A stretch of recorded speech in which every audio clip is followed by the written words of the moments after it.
तो परमेश्वर वचन में जब हम सुबह का वक्त देखते हैं और परमेश्वर जो मेरे मन में भी परमेश्वर जिन बातों को डालता है मैं प्रत्येक दिन उन बातों को बताता हूँ, और क्योंकि मैं वही बातों को बताता हूँ जिन बातों को परमेश्वर ने मुझे दिया है।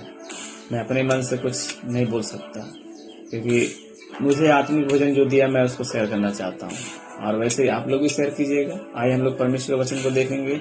आज मेरे साथ निकाल सकते हैं यूहन्ना रचित सुसमाचार 1 अध्याय उसका 14 वचन।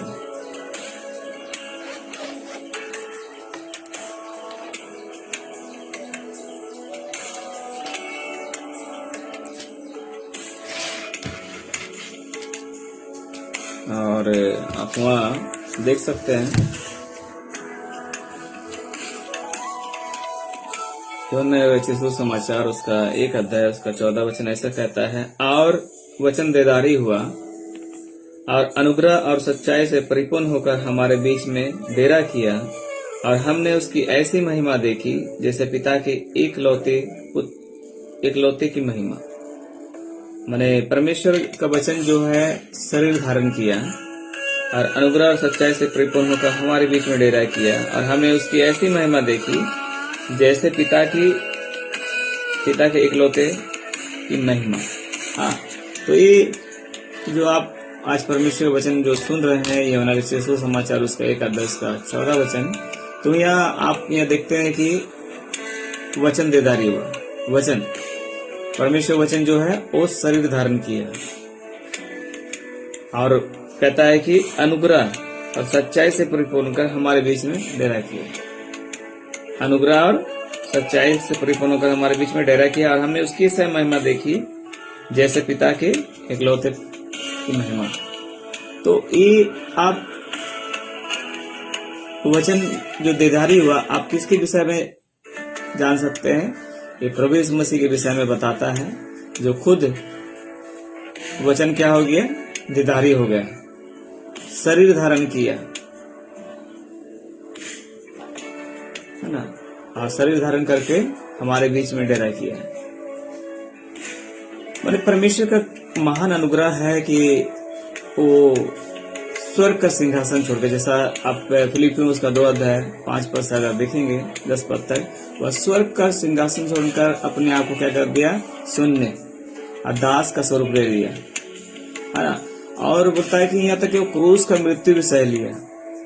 आज परमेश्वर वचन देखते हैं कि वचन क्या हुआ? देदारी हुआ। जैसा यूहन्ना 1 का 1, 2 या 3 भी यहाँ पढ़ते हैं तो कहता है आदि में वचन था और वचन परमेश्वर के साथ था, वचन परमेश्वर था। इसका मतलब परमेश्वर शरीर धारण किया। क्यों? आज से 2026 वर्ष पूर्व वचन को देदारी होना क्यों जरूरी था? इसलिए जरूरी था क्योंकि वचन इसी का अगर हम यूहन्ना 3 का 16 वचन पढ़ेंगे, वो तो परमेश्वर ने जगत से ऐसा प्रेम रख दिया कि उसने अपना एकलौता पुत्र दे दिया, एकलौता पुत्र, ताकि जो कोई उस पर विश्वास करे वो नाश न हो परंतु अनंत जीवन पाए। माने कितने महान अनुग्रह हम मनुष्य पर हुआ है कि परमेश्वर खुद शरीर धारण करके हमारे बीच में डेरा किया। शरीर धारण करके वो हमारे पापों के लिए मारा गया, गाड़ा गया, तीसरे दिन मुर्दों में से जी उठा।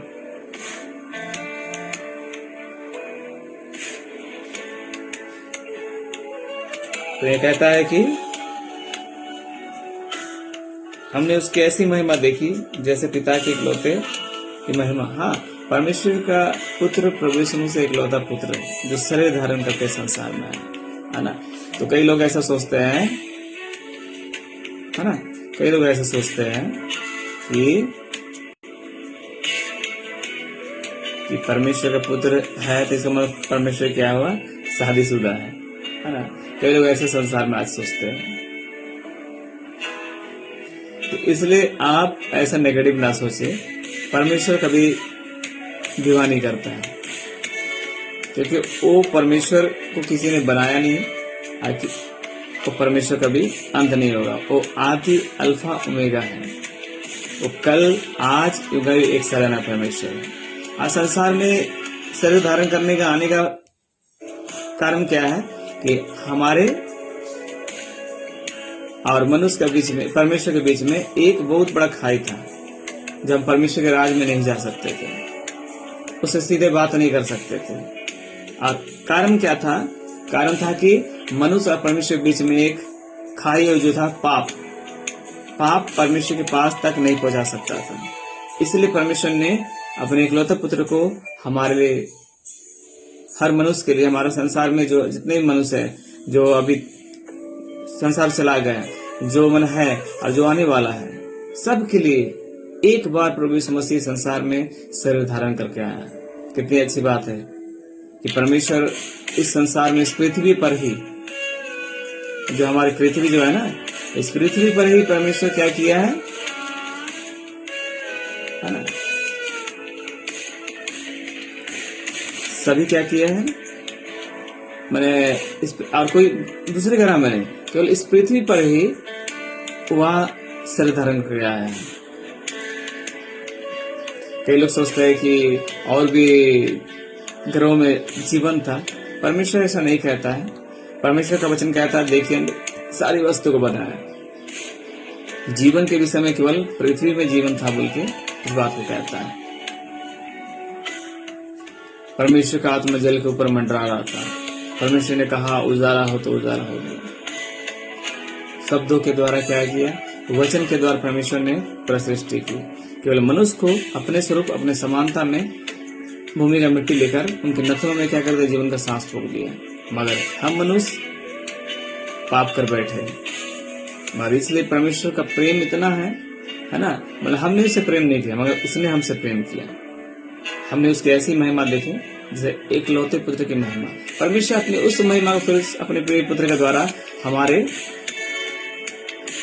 बीच में लेकर आया। और हम सभी जब उन यीशु मसीह पर विश्वास करते हैं ना,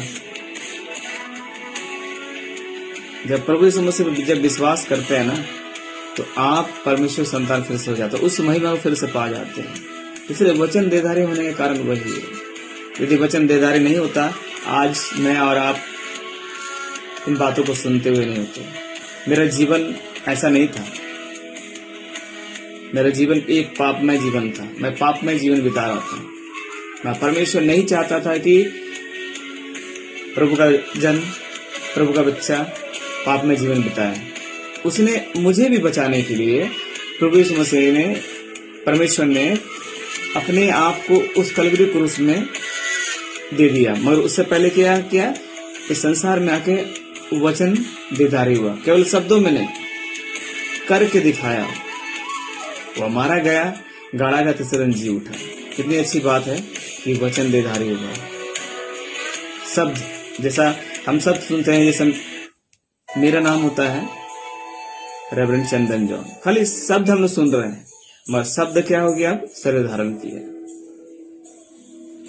इसलिए परमेश्वर का महान अनुग्रह है कि आज सुबह के वक्त परमेश्वर ने इस बातों को दिया है कि वचन देधारी हुआ। हमने उनकी ऐसी महिमा देखी जैसे परमेश्वर के एकलौते की महिमा।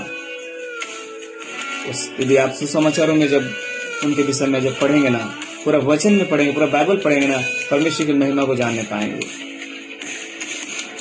इसलिए आप के लिए एक मौका है। मैंने उस मौका को नहीं गवाया। जब मैंने जान गया कि वचन ही प्रभु यीशु मसीह है, वचन ही परमेश्वर है, मैंने अपने जीवन में वचन को ग्रहण किया। जैसे कहता है, जितनों ने उसे ग्रहण किया परमेश्वर संतान होने का अधिकार दिया। मैंने परमेश्वर के वचन को ग्रहण किया, मैंने परमेश्वर संतान बन गया। मैं परमेश्वर संतान था, मगर पाप के कारण से दूर था, उसकी महिमा से दूर था, और आज परमेश्वर संतान हूं मैं। परमेश्वर मेरे मन में ढाला, इन बातों को शेयर कीजिए। मैं कोई लिख के नहीं लाया। परमेश्वर मुझे जो बोलता है मैं उन बातों को कह देता हूँ, क्योंकि जब आप कुछ बोले तो परमेश्वर आपके द्वारा उन बातों को बोले जो जरूरी है। अब अपनी इच्छा से परमेश्वर के वचन को शेयर नहीं कर सकते जब तक परमेश्वर की इच्छा ना हो। परमेश्वर का वचन देधारी हुआ। कितनी अच्छी बात, हमारे बीच में डेरा किया आज से 2026 वर्ष को, है ना। इसलिए जब अभी यूहन्ना 14 अध्याय में देखेंगे ना, तो चेले लोग कहता है कि हमने पिता को देखा है। तो यीशु मसीह कहता है कि जिसने मुझे देखा उसने पिता को देखा। तो हमने परमेश्वर के पुत्र को भी देखा, परमेश्वर को भी देखा। क्योंकि परमेश्वर को देखना मनुष्य के या स्वर्गदूतों के वश में नहीं है। क्योंकि ऐसा 6 अध्याय पढ़ेंगे, वो कहता है कि जो स्वर्गदूत उसके 6 पंख थे, 2 से मुंह ढकते, 2 से पांव ढकते और 2 से उड़ के कहता है कि पवित्र पवित्र पवित्र सेनाओं का यहोवा सारे पृथ्वी में, है ना। तो जब हम परमेश्वर देख नहीं पाएंगे, है ना, केवल उसके पुत्र के द्वारा उसकी महिमा को हम देख नहीं पाए।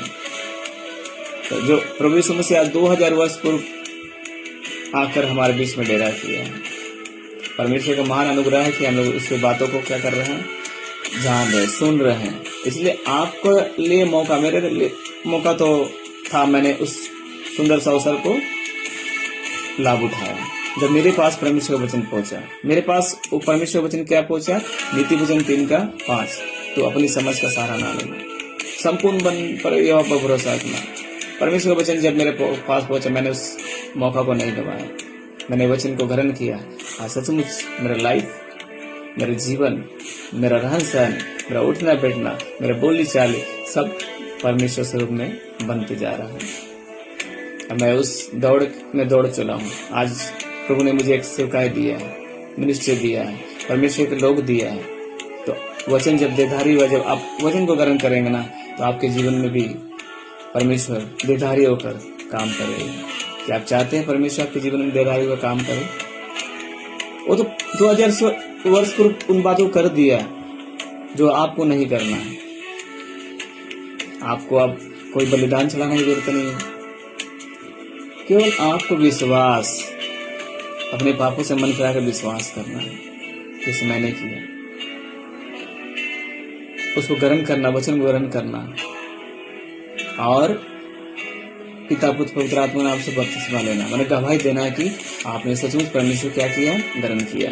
और उसके बाद उसके अनुसार चलना है, वचन के अनुसार चलना है। कि वचन कहता है कि प्रार्थना करो, वचन कहता है कि इसको पढ़ना है, आत्मिक भोजन को ग्रहण करना है बरस करके। उसके बाद गवाही देना है, सुसमाचार सुनाना है, लोगों को और भी बताना है। उसके बाद आराधना, धन्यवाद जीवन, ये सब आपका जीवन के अंतर्गत है। तो परमेश्वर धन्यवाद हो कि परमेश्वर ने वचन को भी क्या किया, हमारे लिए दिधारी होकर इस संसार में आया। आइए हम परमेश्वर के नाम को महिमा दें, और जरूर इस बातों को आप अंगीकार करिए। इस बातों को अगर मेरे जीवन के द्वारा आप इन बातों को सुन रहे हैं पहली बार, तो जरूर आप एक दूसरे को शेयर कीजिए। शेयर करना भी आशीष है। और जरूर हमारे चैनल को फॉलो कीजिए कि अगला जब मैं वीडियो को डालूंगा फट से आपके पास पहुंच जाए। फिर से प्रेज द लॉर्ड, सभी को जय मसीह की। प्रेज द लॉर्ड, सभी को जय मसीह की। सुबह के वक्त के लिए फिर से परमेश्वर ने हम सभी को उसके सामने पाने का मौका दिया है, और परमेश्वर का महान अनुग्रह का फल है कि हम मिट नहीं गए हैं। फिर से सभी को जय मसीह। आइए हम परमेश्वर के वचन को से देखें।